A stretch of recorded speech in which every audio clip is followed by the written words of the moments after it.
بسم اللہ الرحمن الرحیم۔ السلام علیکم ناظرین، یوکرائن کو لے کر حالات مزید بگڑ گئے ہیں۔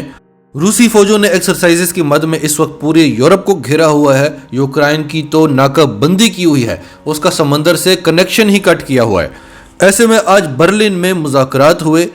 ان مذاکرات پر پوری دنیا نظر جمائے بیٹھی ہوئی تھی۔ پوری دنیا کو کوئی امید تھی کہ شاید کوئی بہتر حل ہی نکل آئے۔ 9 گھنٹے یہ مذاکرات جاری رہے لیکن بری طرح سے ناکام ہو گئے۔ اس میں جرمنی اور فرانس بھی بیٹھے ہوئے تھے۔ ان مذاکرات میں کیا ہوا اس کی ڈیٹیل آپ کو بتائیں گے، اور اس کے بعد امریکی صدر کیا کہہ رہے ہیں وہ بھی آپ کو بتائیں گے، اور امریکہ نے اپنے عوام کو، اپنے شہریوں کو فوری طور پر یوکرائن چھوڑ دینے کا حکم دیا ہے۔ اور امریکی صدر نے اعلان کر دیا ہے کہ وہ کسی بھی صورت یوکرائن میں اپنی فوجیں نہیں بھیجے گا، وہ کسی بھی صورت روس کے ساتھ نہیں لڑے گا۔ روس کوئی چھوٹا موٹا ملک نہیں ہے، پوری دنیا تباہ ہو جائے گی اگر امریکہ اور روس کی جنگ ہو گئی تو۔ انہوں نے کہا کہ ہم اپنی عوام کو بچانے کے لیے بھی فوجیں نہیں بھیجیں گے۔ یہ ساری رپورٹ آپ کو بائیڈن کا پورا انٹرویو بھی بتائیں گے، جس سے آپ کو اندازہ ہو جائے گا کہ امریکہ نے خود نہیں لڑنا، دنیا کو آپس میں لڑوانا ہے، اور اس بار اس کا ٹارگٹ یورپ اور روس ہیں، اور یہ بہت خطرناک ٹارگٹ ہے ناظرین۔ اور امریکہ ایک بار ٹارگٹ سیٹ کر لے تو وہ کروا کے ہی چھوڑتا ہے، اور اگر یورپ اور روس کی جنگ ہوتی ہے تو دنیا واقعی میں پتھروں کے دور میں پہنچ جانی ہے۔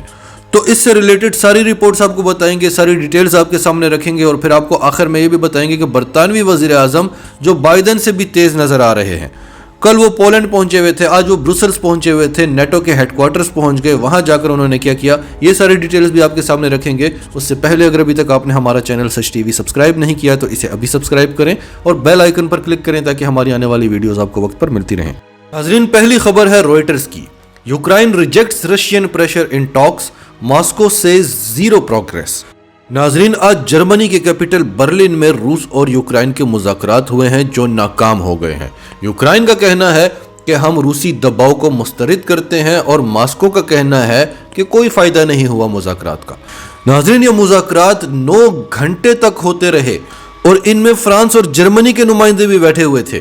مذاکرات کے بعد روسی نمائندے ڈمیٹری کوزک نے کہا کہ 2015 میں روس اور یوکرائن کا ایک معاہدہ ہوا تھا، اور اس معاہدے میں یوکرائن میں رہنے والے پرو رشینز جو یوکرائن کو روس کا حصہ بنانا چاہتے ہیں، جن کے ساتھ آئے روز یوکرائن کی فوج کی جھڑپیں ہوا کرتی تھی، اس معاہدے سے وہ ختم ہوئی تھیں۔ لیکن آج یوکرائن اس معاہدے کو مان ہی نہیں رہا، اسے کچھ اور ہی معاہدہ بنا کر پیش کر رہا ہے، تو اس طرح سے تو مفاہمت نہیں ہو سکتی۔ یوکرائن کے نمائندے نے کہا کہ ان مذاکرات کو کوئی فائدہ نہیں ہوا، لیکن ایک فائدہ ضرور ہوا کہ دونوں پارٹیز نے یہ ایگری کیا ہے کہ ہم مذاکرات جاری رکھیں گے۔ یوکرائن نے کہا کہ ہم اس معاہدے کو مانتے ہیں، ہم اس کی خلاف ورزی نہیں کر رہے، لیکن روس ہم پر دباؤ ڈال رہا ہے اور ہم اس دباؤ کو مسترد کرتے ہیں۔ تو جب یہ مذاکرات ناکام ہوئے تو امریکی صدر جو بائیڈن نے کیا کہا؟ دی گارڈین کی خبر ہے، things could go crazy quickly, Biden warns on Ukraine as talks in Berlin fail. اب کچھ بھی نارمل نہیں رہنے والا۔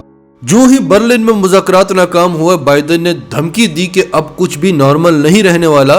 US President urges all Americans to leave Ukraine immediately۔ امریکی صدر نے امریکی شہریوں کو زور دیا ہے کہ فوری طور پر یوکرائن چھوڑ دو۔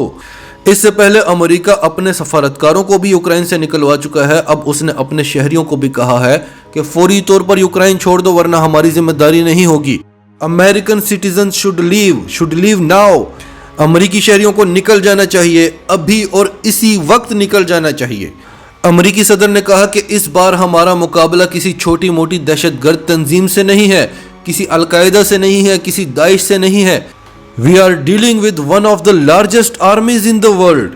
ہمارا مقابلہ اس وقت دنیا کی ایک بہت بڑی فوج کے ساتھ ہے، اور یہ بہت ہی ڈیفرنٹ سچویشن ہے، اور حالات اتنے خراب ہو سکتے ہیں کہ آپ اندازہ نہیں لگا سکتے۔ امریکی صدر نے کہا کہ شاید دنیا اس کو اتنا سیریسلی نہیں لے رہی جتنا سیریس یہ مسئلہ ہے۔ روس کسی بھی وقت حملہ کر سکتا ہے، اور آپ سوچ بھی نہیں سکتے کہ یہ کتنا خطرناک ہوگا دنیا کے لیے۔ انٹرویو کے دوران امریکی صدر جو بائیڈن سے پوچھا گیا کہ کیا آپ اپنی فوجیں بھیجیں گے اگر روس نے یوکرائن پر حملہ کر دیا، تو امریکی صدر نے کہا کہ نہیں، کوئی چانس ہی نہیں ہے کہ ہم اپنی فوجیں بھیجیں۔